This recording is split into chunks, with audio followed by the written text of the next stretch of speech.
déferlante de ses seins. Et de plus en plus, elle est hantée d'idées obscènes. Elle ne voit que ça, ne pense qu'à ça, ne vit que pour ça. Chaque fois que nous nous rencontrons, son premier regard est pour mon ventre, sa première parole pour me dire sur ce ton gras qu'elle a « Rappelez-vous ce que je vous ai recommandé. Dès que vous vous apercevrez de ça, allez tout de suite chez Madame Gouin. Tout de suite. » C'est une véritable obsession, une manie. Un peu agacée, je réplique. « Mais pourquoi voulez-vous que je m'aperçoive de ça? Je ne connais personne ici. » « Oh, fait-elle, c'est si vite arrivé un malheur, un moment d'oubli bien naturel. Et ça y est. Des fois on ne sait pas comment ça s'arrive. J'en ai bien vu, allez, qui étaient comme vous, sûrs de ne rien avoir. Et puis ça y était tout de même. Mais avec Madame Gouin, on peut être tranquille.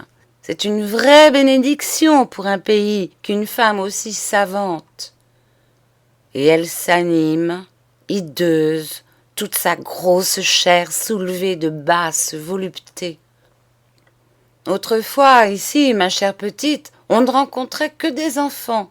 La ville était empoisonnée d'enfants. Une abomination. Ça grouillait dans les rues comme des poules dans une cour de ferme. Ça piaillait sur le pas des portes. Ça faisait un tapage. On ne voyait que ça, quoi. Eh bien, je ne sais si vous l'avez remarqué, aujourd'hui, on n'en voit plus. Il y en a presque plus. Avec un sourire plus gluant, elle poursuit.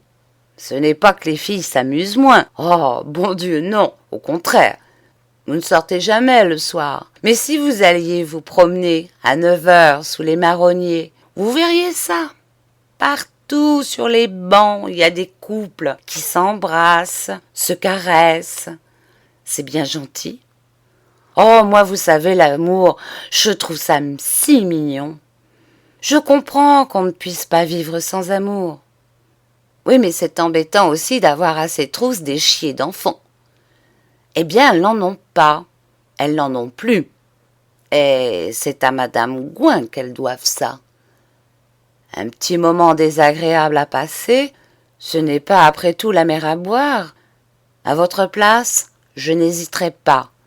Une jolie fille comme vous, si distinguée et qui doit être si bien faite, un enfant ce serait un meurtre. Rassurez-vous, je n'ai pas envie d'en avoir. Oui, oui, personne n'a envie d'en avoir. Seulement, dites donc, votre monsieur ne vous a jamais proposé la chose? Mais non! C'est étonnant, car il est connu pour ça. Même la matinée où il vous serrait de si près dans le jardin? Je vous assure. Mamselle Rose hoche la tête. Vous ne voulez rien dire. Vous vous méfiez de moi. C'est votre affaire. Seulement, on sait ce qu'on sait. Elle s'impatiente à la fin. Je lui crie « Ah ça, hein, est-ce que vous vous imaginez que je couche avec tout le monde? Avec des vieux dégoûtants ?» D'un ton froid, elle me répond « Eh, ma petite, ne prenez pas la mouche. Il y a des vieux qui valent des jeunes. C'est vrai que vos affaires ne me regardent point. Ce que j'en dis, moi, n'est-ce pas ?» Et elle conclut d'une voix mauvaise, où le vinaigre a remplacé le miel. « Après tout, ça se peut bien. Sans doute que votre monsieur Lanlaire aime mieux les fruits plus verts. Chacun son idée, ma petite. » Des paysans passent dans le chemin et saluent Mamselle Rose avec respect. « Bonjour, Mamselle Rose. Et le capitaine, il va toujours bien? »« Il va bien, merci. Il tire du vin, tenez. » Des bourgeois passent dans le chemin et saluent Mamselle Rose avec respect. « Bonjour, Mamselle Rose. Et le capitaine? »« Toujours vaillant, merci.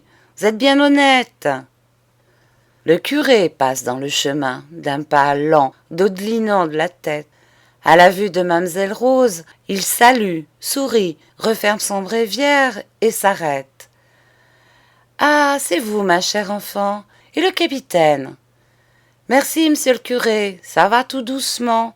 Le capitaine s'occupe à la cave. Tant mieux, tant mieux.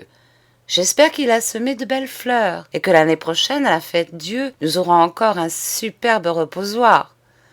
Bien sûr, monsieur le curé. Toutes mes amitiés au capitaine, mon enfant. Et vous de même, monsieur le curé. Et en s'en allant, son bréviaire ouvert à nouveau. Au revoir. Au revoir. Il ne faudrait dans une paroisse que des paroissiennes comme vous.